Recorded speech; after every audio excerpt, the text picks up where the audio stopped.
ಒಂದು ಹೆಣ್ಣು ಜಿಂಕೆ ತನ್ನ ಮರಿಗಳನ್ನು ತೆಗೆದುಕೊಂಡು ಆಹಾರ ಹುಡುಕಲು ಹೋಯಿತು.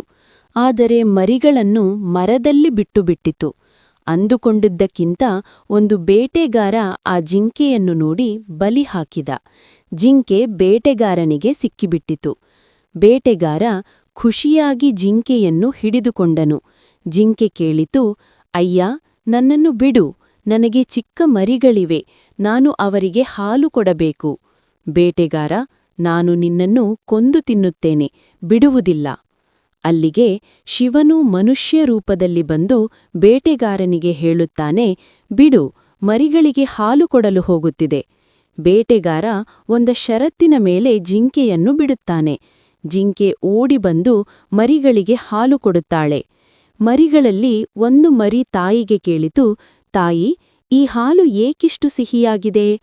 ಹೆಣ್ಣು ಜಿಂಕೆ ನಗುತ್ತಾ ಹೇಳಿತು, ನಡೆಯುತ್ತಿರುವ ಘಟನೆಯ ಕಾರಣ. ಆಮೇಲೆ ಜಿಂಕೆ ಹೇಳಿತು, ನಾನು ಬೇಗ ಹೋಗಬೇಕು, ವಚನ ಕೊಟ್ಟಿದ್ದೇನೆ. ಮರಿಗಳು ಚಿಂತೆಯೊಂದಿಗೆ ಕೇಳಿದವು, ತಾಯಿ, ನೀವು ಇಲ್ಲದೆ ಹೋದರೆ ನಮಗೆ ಯಾರು ಆಸರೆ? ಆದಾಗ ಗಂಡು ಜಿಂಕೆ ಬಂದು ಕೇಳಿತು, ಎಲ್ಲಿಗೆ ಹೊರಟಿದ್ದೀರಾ? ಮರಿಗಳು ನಡೆದ ಘಟನೆಯ ವಿವರವನ್ನು ಗಂಡು ಜಿಂಕೆಗೆ ತಿಳಿಸಿದವು.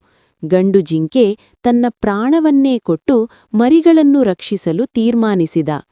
ಎಲ್ಲರೂ ಬೇಟೆಗಾರನ ಬಳಿ ಹೋದಾಗ ಹೆಣ್ಣು ಜಿಂಕೆ ಮೊದಲು ಹೇಳಿತು, ನಿನಗೆ ಕೊಟ್ಟ ಮಾತಿನಂತೆ ಮರಳಿ ಬಂದಿದ್ದೇನೆ, ನನ್ನ ಪ್ರಾಣ ತೆಗೆದುಕೋ. ಮರಿಗಳು ಬೇಟೆಗಾರನಿಗೆ ಹೇಳಿದವು, ನಮ್ಮ ತಾಯಿಯ ಮಾಂಸಕ್ಕಿಂತ ನಮ್ಮ ಮಾಂಸ ರುಚಿಯಿರುತ್ತದೆ, ನನ್ನ ಪ್ರಾಣ ತೆಗೆದುಕೋ. ಗಂಡು ಜಿಂಕೆ ಹೇಳಿತು, ಎಲ್ಲರನ್ನೂ ಬಿಡು, ನನ್ನನ್ನು ತಿಂದು ತೃಪ್ತಿಪಡು, ಮರಿಗಳು ಮತ್ತು ತಾಯಿಯನ್ನು ಬಿಡು. ಹೆಣ್ಣು ಜಿಂಕೆ ಕೂಡ ಹೇಳಿದರು, ನಾನೂ ನಿನ್ನ ಆಹಾರ, ನೀನು ನನ್ನನ್ನು ಕೊಲ್ಲಬೇಡ. ಇಡೀ ಘಟನೆಯಿಂದ ಬೇಟೆಗಾರನ ಹೃದಯ ಕರಗಿತು, ಎಲ್ಲರನ್ನೂ ಬಿಡಲು ಒಪ್ಪಿಕೊಂಡನು.